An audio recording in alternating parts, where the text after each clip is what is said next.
The autumn rain fell in steady sheets across the muddy streets of Millbrook, turning the dusty frontier town into a maze of treacherous puddles and slick wooden walkways. From his position under the general store's covered porch, Jacob Thornfield watched the townspeople hurry past with their heads down and their collars turned up against the cold.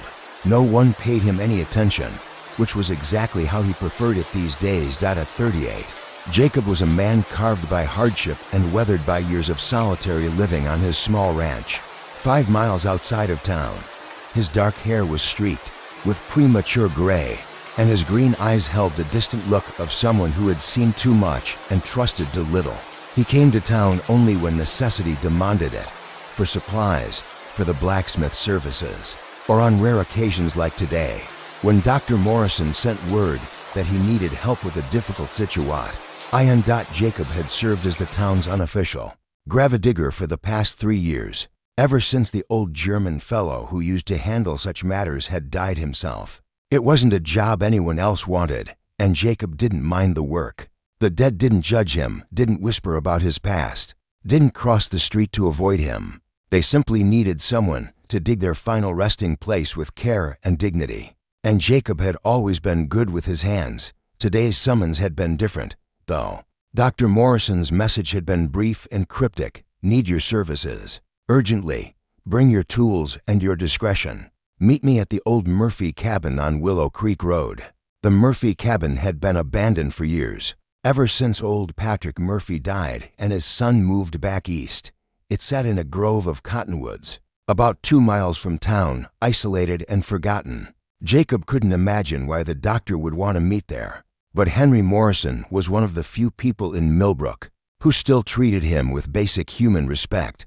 So Jacob had loaded his wagon with shovels and headed out into the storm. As he guided his horse through the muddy ruts that served as roads, Jacob's mind wandered to the events that had brought him to this lonely existence. 3 years ago, he had been a different man, married to sweet Rebecca, owner of one of the most prosperous ranches in the county, respected member of the community. Then came the night that changed everything, the night he came home from a cattle drive to find Rebecca in their bed with Mayor Aldrich's son, Thomas. The fight that followed had been brief but devastating. Thomas Aldrich was young and quick, but Jacob was stronger and angrier. When it was over, Thomas lay unconscious on the bedroom floor with a broken jaw and 3 cracked ribs.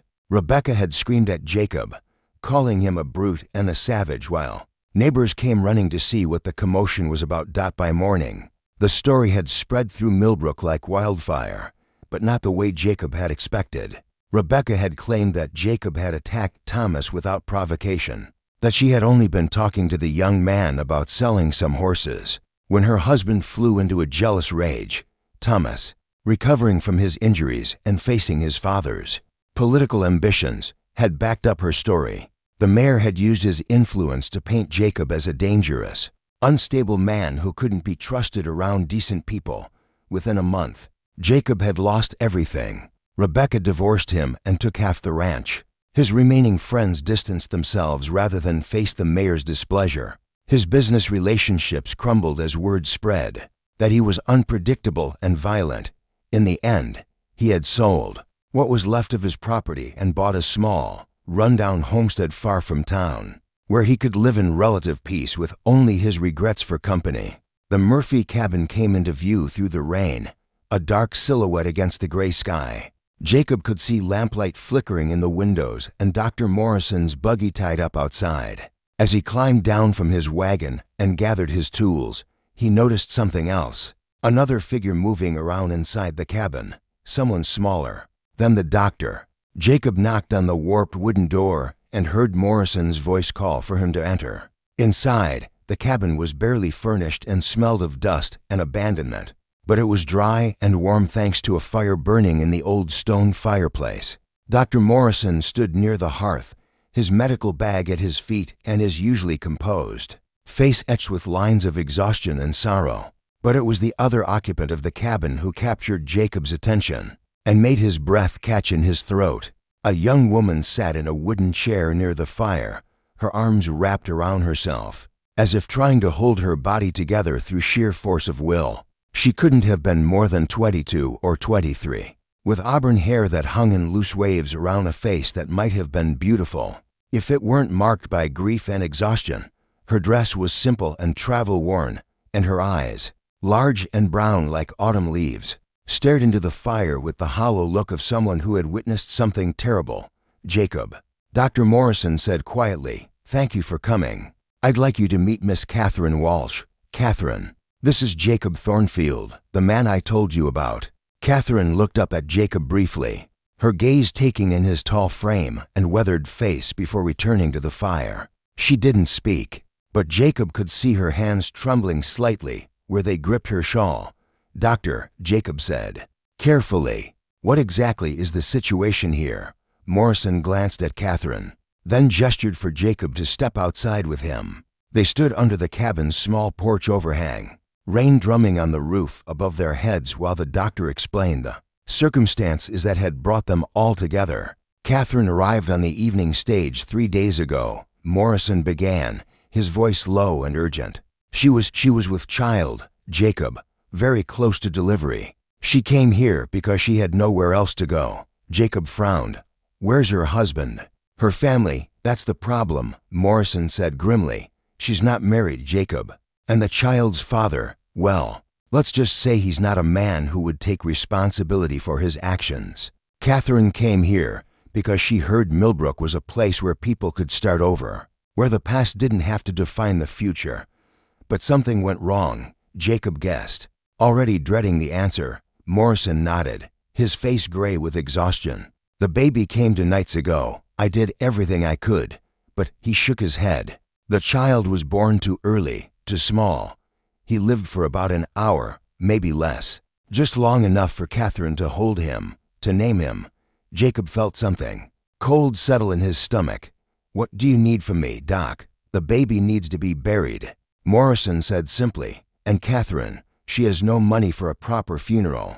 No family to help her through this. The church won't allow the child to be buried in consecrated ground because he was born out of wedlock. The town council has made it clear that Catherine isn't welcome to stay in Millbrook. They're calling her a fallen woman, saying her presence would be a bad influence on the community's moral character. So she's being driven out," Jacob said, understanding beginning to dawn on him. "Tomorrow morning," Morrison confirmed. "She'll take the westbound stage to Denver, assuming she can pull herself together enough to travel. But tonight she wants to bury her son properly. And she asked if I knew anyone who might help her, anyone who wouldn't judge her for her circumstances." Jacob looked back through the cabin window at Catherine, who was still staring into the fire with that lost, hollow expression. Something in her posture reminded him of an injured animal he had once found caught in a trap, resigned to suffering but still somehow dignified in its pain. "Where does she want to bury him?" Jacob asked.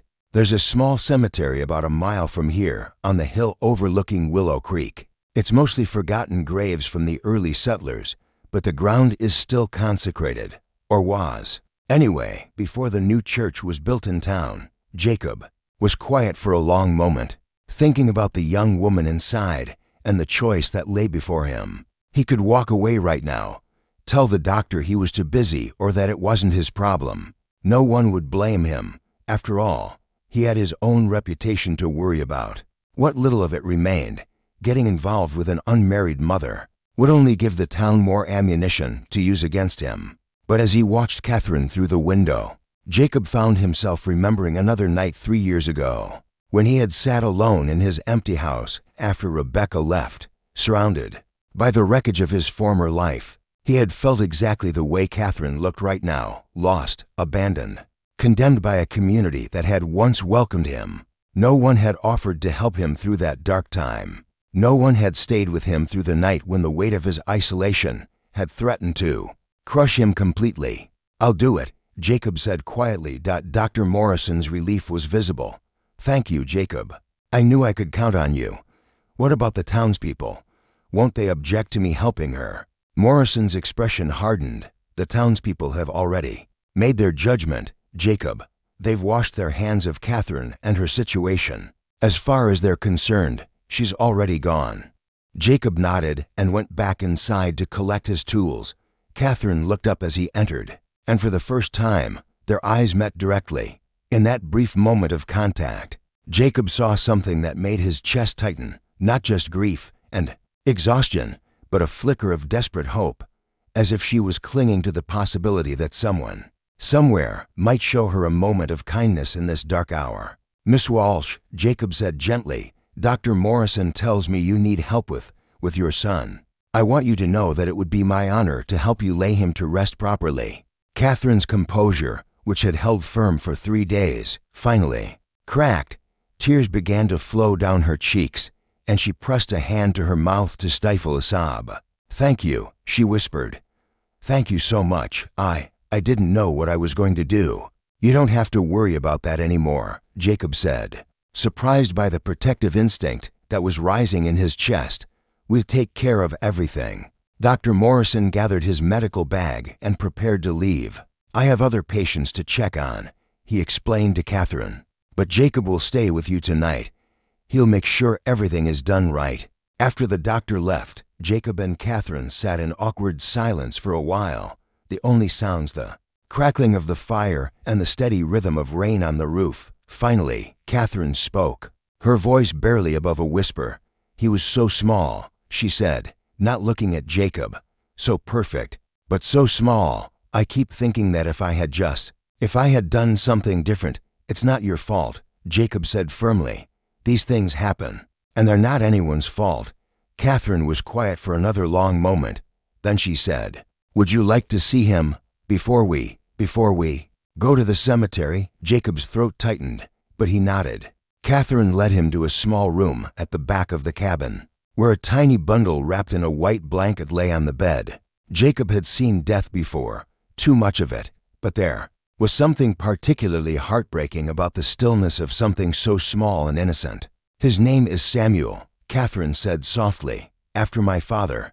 He was the only man who ever treated me with true kindness."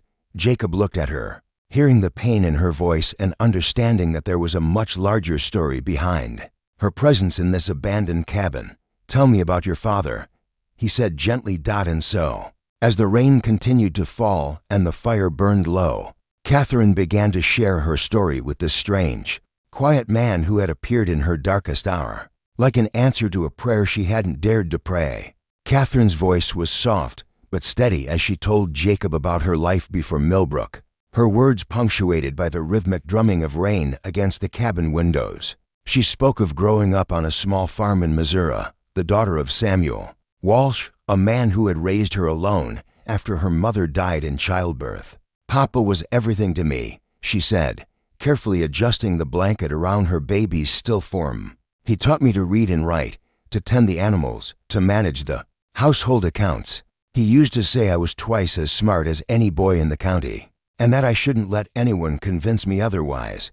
Jacob listened without interruption, building up the fire and preparing coffee while Catherine spoke.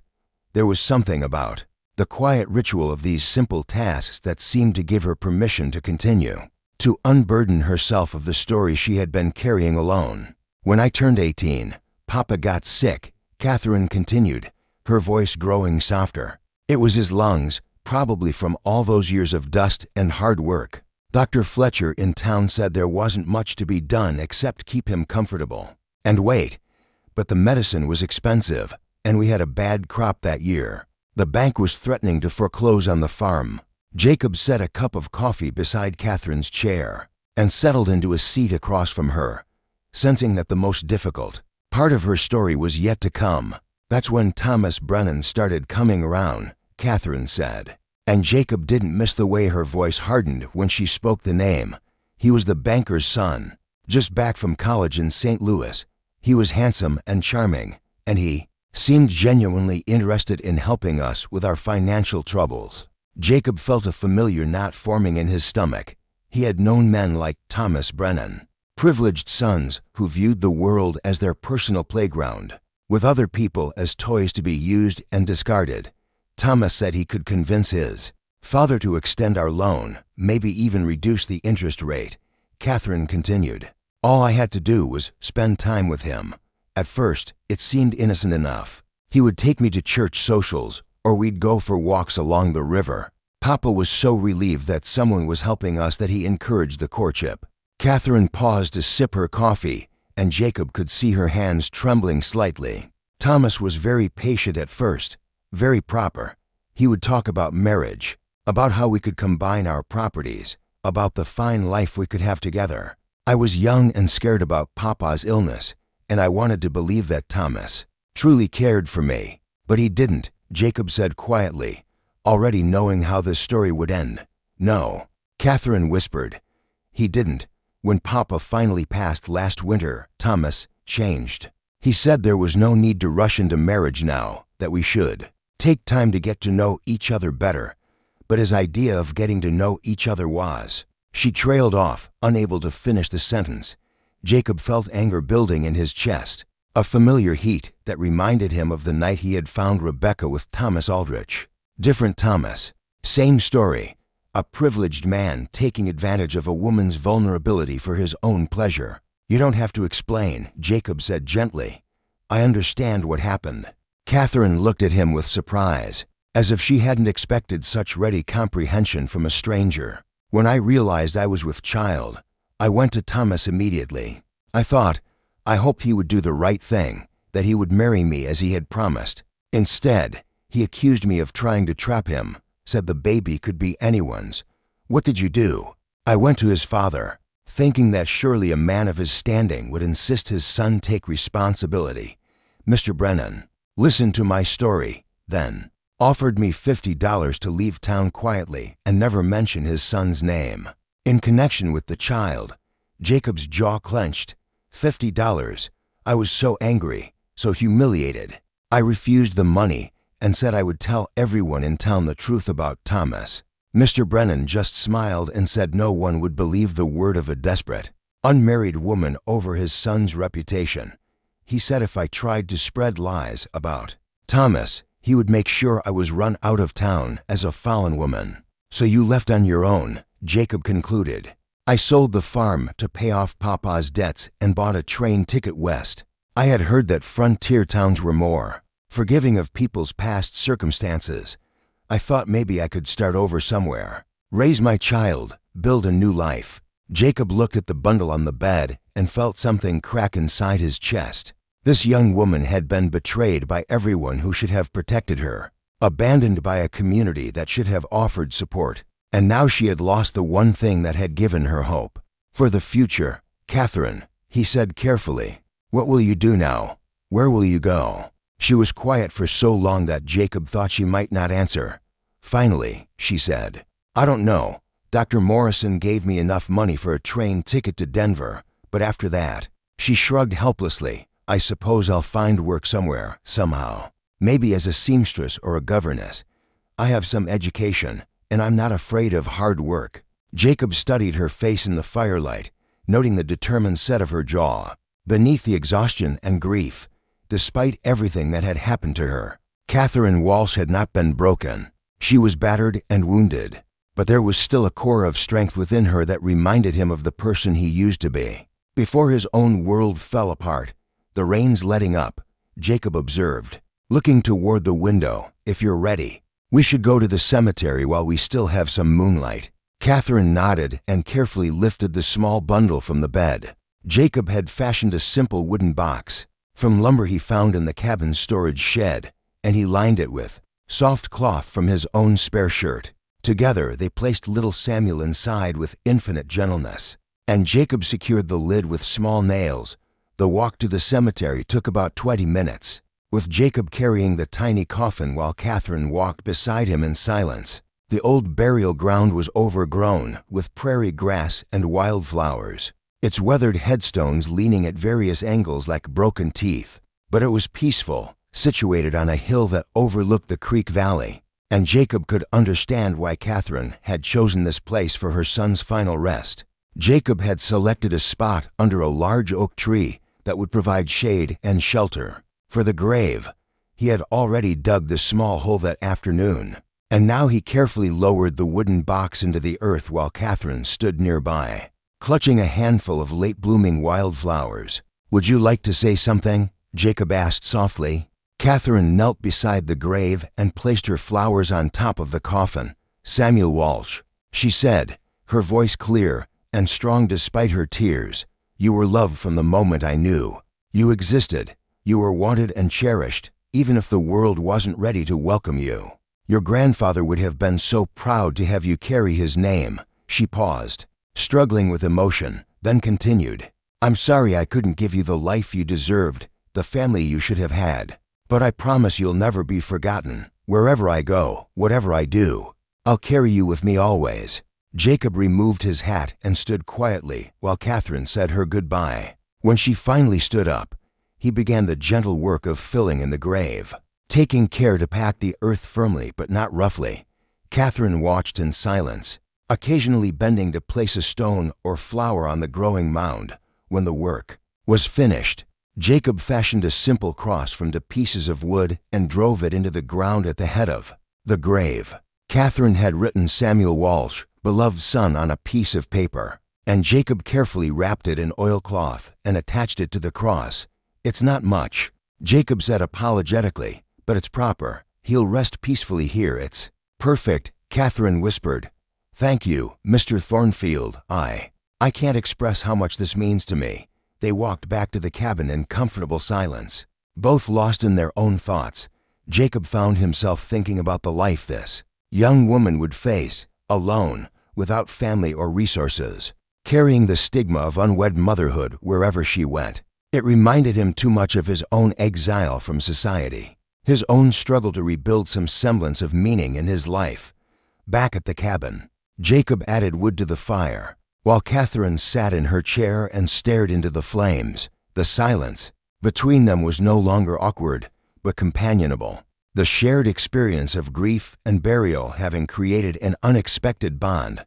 "Mr. Thornfield," Catherine said suddenly, "may I ask you something personal?" Jacob settled into his chair and nodded. "Of course. Dr. Morrison mentioned that you understand what it's like to be judged by a community, to be cast out for circumstances beyond your control." Jacob was quiet for a moment, considering how much of his own story to share. Finally, he said, 3 years ago, I was a respected member of this community. I had a wife, a prosperous ranch, friends and business partners. Then one night, I discovered my wife with another man. In the fight that followed, I injured the man badly. My wife claimed I had attacked him without provocation, and the man's family had enough influence to make their version of events the accepted truth. "So you lost everything," Catherine said softly. "Everything that mattered to other people," Jacob corrected. "My reputation, my social standing, my business relationships. But I kept my integrity, my knowledge of the truth, my ability to sleep at night knowing I had done nothing wrong." Catherine studied his face in the firelight. "Do you ever regret it? Fighting back, I mean? Would you do it differently if you could?" Jacob considered the question seriously. "No," he said finally. "I regret that the situation happened at all, but I don't regret defending my honor. Sometimes standing up for yourself costs everything, but not standing up costs your soul. Is that why you helped me tonight? Because you understand what it's like to be condemned without a fair hearing?" "Partly," Jacob admitted, "but mostly because it was the right thing to do. Because everyone deserves to have someone stand with them in their darkest hour, even if it's just a stranger who happened to be in the right place at the right time." Catherine was quiet for a long while, and Jacob thought she might have fallen asleep in her chair. But then she spoke again, her voice barely above a whisper. "What if I didn't go to Denver tomorrow? What if I stayed here, in this area, found some way to build a life?" Jacob felt his heart skip a beat at the suggestion, though he wasn't entirely sure why. "Catherine, the people in town have made their feelings clear. They won't accept you here. The people in town, maybe. But what about you, Mr. Thornfield? You live outside of town, away from their judgment.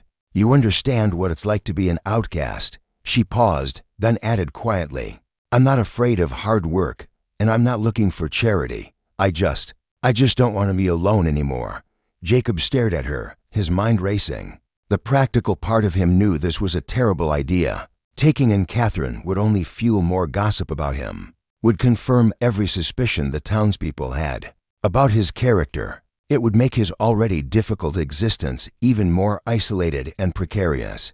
But another part of him, a part that had been dormant for 3 years, responded to the loneliness in her voice, to the quiet courage she had shown in facing her circumstances. Here was someone who, like him, had been betrayed by the people who should have protected her, someone who understood the weight of judgment and the value of simple human kindness. "My ranch is small," Jacob said slowly, "and I'm not a wealthy man. I couldn't offer you much in the way of comfort or luxury." Catherine's eyes brightened with hope. "I don't need comfort or luxury, Mr. Thornfield. I just need a chance to prove that I'm more than the worst thing that's happened to me." Jacob looked at this young woman who had endured so much loss and betrayal, yet still had the strength to ask for a chance at rebuilding her life. In her determination, he saw something he had thought was lost forever: the possibility of redemption, of second chances, of finding family among strangers. "Call me Jacob," he said quietly. "And yes, Catherine, if you want to stay, there's a place for you at my ranch."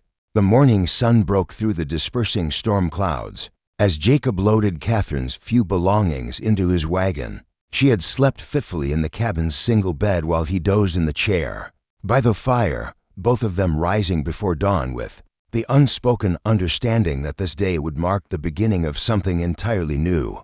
For both of them, Catherine stood by the small window, looking out toward the cemetery where her son lay buried. She had been quiet since waking, and Jacob could see the weight of leaving Samuel behind etched in every line of her posture. "We can come back," Jacob said gently, understanding her struggle. "Whenever you want to visit him, we can come back."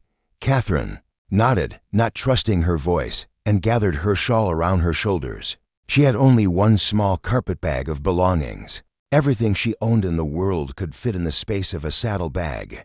Jacob found himself thinking about all the things she would need: warm clothes for the coming winter, boots that weren't worn through at the soles, books to feed what he could already tell was a keen intellect. The ride to Jacob's ranch took them along back roads that avoided Millbrook entirely. Jacob had no desire to parade Catherine through town and provide more ammunition for the gossips, and Catherine seemed equally content to avoid the curious stares and whispered judgments of the townspeople. They traveled in comfortable silence, each lost in their own thoughts about what lay ahead. Jacob's homestead sat in a small valley surrounded by rolling hills dotted with cattle and horses. The main house was modest but well built, constructed of local stone and timber with a wide front porch that caught the morning sun. Behind it stood a barn, a chicken coop, and several smaller outbuildings. It wasn't grand, but it was solid and well maintained, a testament to Jacob's skill as a craftsman and his pride in his work. "It's beautiful," Catherine said softly as they approached the house, "so peaceful."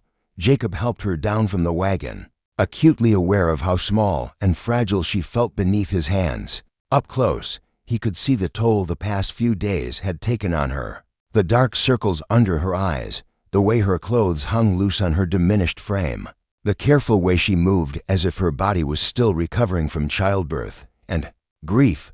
"The house has 3 bedrooms, Jacob explained as he carried her bag to the front porch. "You can have your choice of the 2 upstairs rooms. They both have good light and views of the valley." Inside, the house was simple but comfortable, furnished with handmade wooden furniture and brightened by colorful quilts that Jacob's mother had made years before. The main room served as both kitchen and living area, with a large stone fireplace dominating one wall and shelves lined with books covering another. Catherine moved through the space slowly, touching things gently: the smooth surface of the dining table, the soft fabric of a quilt draped over a chair, the leather spines of books she hadn't seen in months.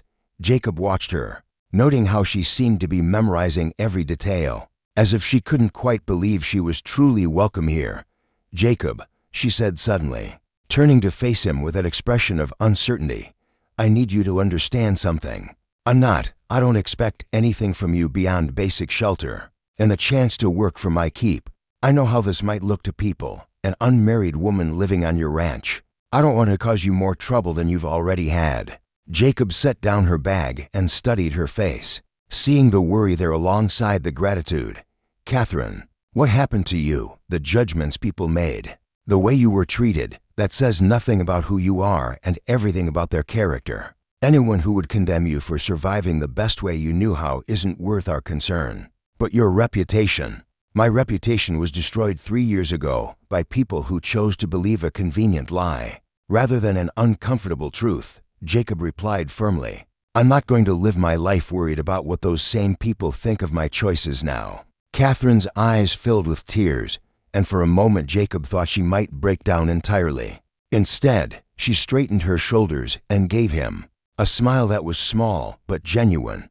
Thank you, she said simply, for everything. Over the following days, Jacob and Catherine settled into a routine that surprised both of them with its ease and naturalness. Catherine proved to be exactly what she had claimed, a hard worker who wasn't afraid of any task, no matter how humble. She took over the household duties that Jacob had been neglecting for years, cooking meals that actually tasted like food instead of fuel, mending clothes and linens, organizing his chaotic collection of books and papers. But more than that, she brought life back to the house in ways Jacob hadn't expected.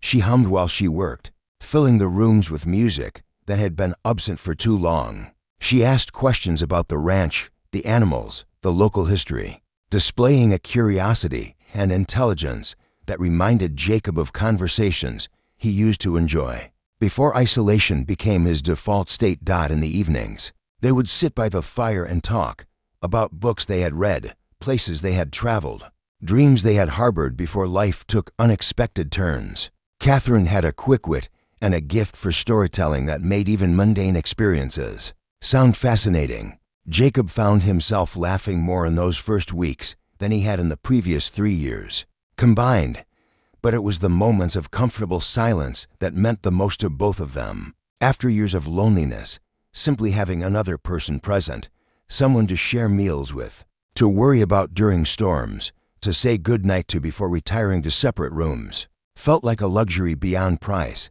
The first real test of their arrangement came on a crisp October morning when Jacob returned from checking his cattle to find Sheriff Tom Bradley's horse tied up at his front porch. Through the window, he could see the lawman sitting at his kitchen table while Catherine served him coffee, her posture rigid with tension. Jacob entered the house quietly, noting the way Catherine's shoulders relaxed slightly when she saw him. Sheriff Bradley stood up, his expression carefully neutral. Jacob, Bradley said with a nod. Hope you don't mind me stopping by. Just wanted to check on how things are going out here. Things are fine, Tom, Jacob replied evenly. Is there something specific you need? Bradley glanced at Catherine, then back at Jacob. Well, there's been some talk in town. People wondering about your house guest. Some folks are concerned about the arrangement. Jacob felt his jaw tighten, but his voice remained calm. What people choose to concern themselves with on my private property is their business, I suppose. But what happens on my land is mine. Now, Jacob, you know I don't personally have any problem with Miss Walsh staying here, Bradley said quickly. But you also know how people can be. There's been some pretty ugly talk, and I'm worried it might escalate if something isn't done to address their concerns. What kind of concerns? Catherine asked quietly, and Jacob could hear the steel beneath her soft tone. Bradley shifted uncomfortably. Well, ma'am, there's been suggestions that maybe the arrangement here isn't as innocent as it appears. Some folks think maybe Jacob took you in for reasons that aren't entirely charitable. The silence that followed was deafening. Jacob felt anger building in his chest. But before he could respond, Catherine spoke up, her voice clear and strong. Sheriff Bradley, I want to make something perfectly clear. Mr. Thornfield has shown me nothing but kindness and respect since the day we met. He has asked nothing from me except honest work, and he has given me nothing but a chance to rebuild my life with dignity. If people choose to see something improper in that kindness, it says far more about the poverty of their own souls than it does about either of us. Bradley looked somewhat taken aback by her directness. Ma'am, I'm not making accusations. I'm just trying to prevent trouble before it starts. The trouble already started the moment people decided to judge a situation they know nothing about. Jacob said firmly, Tom, I appreciate you coming out here to warn us, But Catherine and I have done nothing wrong. If people want to waste their time inventing scandals where none exist, that's their choice. But I won't be driven from my own land by gossip and small-minded thinking." Bradley nodded slowly, then finished his coffee and prepared to leave. At the door, he paused and looked back at both of them. "For what it's worth," he said quietly, "I think you're both good people trying to make the best of difficult circumstances. I hope the town comes to see it that way too." But he shrugged. "Just be careful, both of you." After the sheriff left, Catherine and Jacob sat in silence for several minutes. Finally, Catherine spoke up. "Jacob, if my being here is going to make things worse for you, stop," Jacob said firmly. "Don't even finish that thought. Catherine, I want you to understand something. This ranch, this life, it was empty before you came here. I was just going through the motions, existing without really living. You've brought purpose back to my days, conversation to my evenings, laughter to my house. I'm not giving that up because some people can't mind their own business." Catherine looked at him with something that might have been amazement. "You really mean that?" "I've never meant anything more in my life." As autumn turned to winter, the bond between Jacob and Catherine deepened from mutual convenience to genuine affection. They worked together during the day, Jacob handling the heavy ranch work while Catherine managed the house and helped with lighter tasks like feeding chickens and tending the vegetable garden she had planted. In the evenings, they read together by the fire, played chess, or simply talked about whatever came to mind that the townspeople's disapproval manifested in various petty ways. Storekeepers who suddenly had no change when Jacob tried to make purchases, neighbors who stopped waving when they passed on the road, invitations to community events that mysteriously stopped arriving. But Jacob and Catherine had each other, and somehow that seemed to be enough. It was on a snowy December evening that everything changed between them. Catherine had been unusually quiet during dinner, picking at her food and staring out the window at the falling snow. Jacob had noticed her growing melancholy over the past few days, the way she sometimes touched her still flat stomach unconsciously, the tears he pretended not to see. When she thought he wasn't looking, "Catherine," he said gently as she began, clearing the dishes, "talk to me. What's troubling you?" She paused with her hands full of plates, her back to him. For a moment, Jacob thought she wouldn't answer. Then her shoulders began to shake, and she set the dishes down carefully before turning to face him, with tears streaming down her cheeks. "It's been 3 months, she whispered. 3 months since Samuel, since I buried my baby, and sometimes I feel guilty for being happy here, for having moments when I forget to grieve, for building a new life when his ended before it could begin." Jacob stood up slowly and moved toward her, his heart breaking at the pain in her voice. "Catherine, healing doesn't dishonor his memory. Living doesn't mean you've forgotten him. But what if I do forget?" she asked desperately. "What if years pass and I can't remember exactly how he looked, how he felt in my arms? What if this happiness makes me lose the only connection I have left to him?" Jacob reached out and gently cupped her face in his hands, his thumbs brushing away her tears. "You will never forget him because he's part of who you are. Every kindness you show, every moment of joy you allow yourself, every day you choose to keep living, all of that honors the love you had for him." Catherine looked up at him, and in that moment, something shifted between them. The careful distance they had maintained, the unspoken boundaries that had defined their relationship, suddenly seemed insignificant compared to the depth of understanding that flowed between them. "Jacob," she breathed, and then she was in his arms, not as a woman seeking comfort from a friend, but as someone who had finally recognized the other half of her soul. Their first kiss was tentative, almost questioning, as if they were both afraid to cross the line from friendship to something deeper. But when Catherine didn't pull away, when she instead pressed closer to him with a soft sigh of longing, Jacob allowed himself to believe that maybe, just maybe, they could build something beautiful from the ashes of their separate heartbreaks. "I love you," he whispered against her hair, the words feeling both impossible and inevitable. "I know it's too soon. I know it's complicated. But Catherine, I love you. I love you too," she replied, her voice muffled against his chest. "I've been fighting it for weeks, telling myself it was just gratitude or loneliness, but it's not. It's love, Jacob, real and deep and terrifying.